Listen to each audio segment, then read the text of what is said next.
नमस्ते दोस्तों, आज की कहानी का नाम है जैसा बोओगे वैसा पाओगे। तो चलिए देर किस बात की, कहानी सुनते हैं।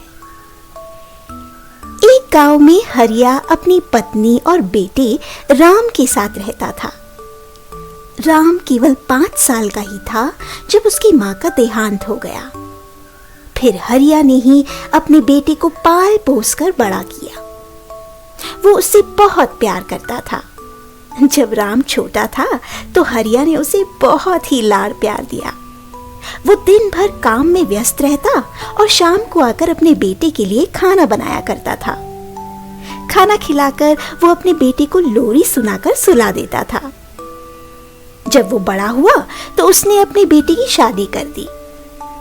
जल्द ही राम का बेटा भी हो गया। राम ने अपने बेटे का नाम मोहन रखा।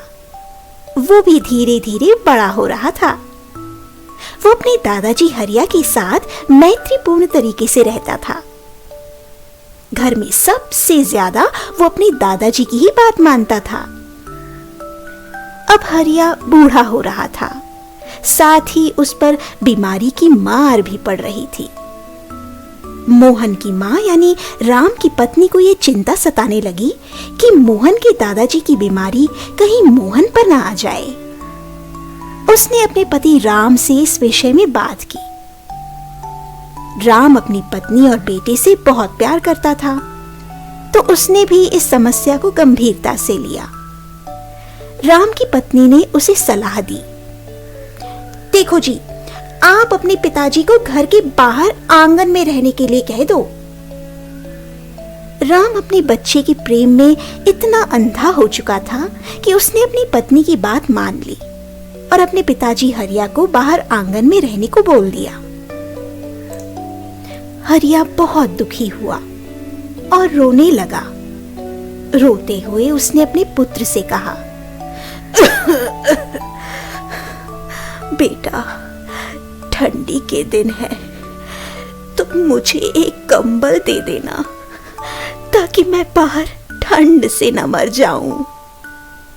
राम बोला, नहीं पिताजी, ऐसा क्यों कह रहे हैं?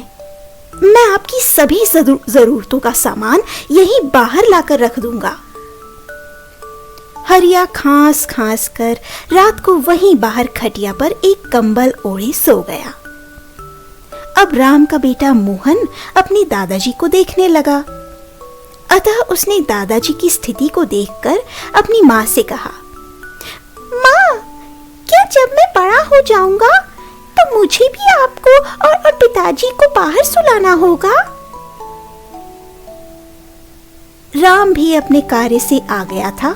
उसने अपने बेटे की ये सारी बातें सुनी।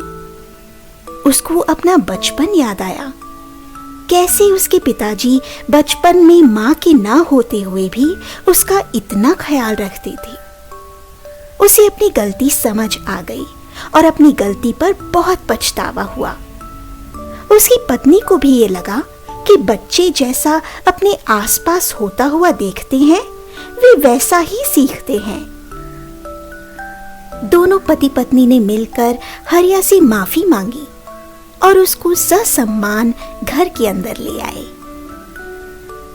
दोस्तों, आप जो भी कर रहे हैं वो आपके भविष्य का बीज है। भविष्य में आपको अपने कर्मों के वैसे ही फसल और फल मिलेंगे जिस प्रकार के आपने बीज अपने वर्तमान में बोए हों। आशा है आपको आज की कहानी भी अच्छी लगी होगी। तो चलिए फिर मिलते हैं एक और बार एक नई कहानी के साथ।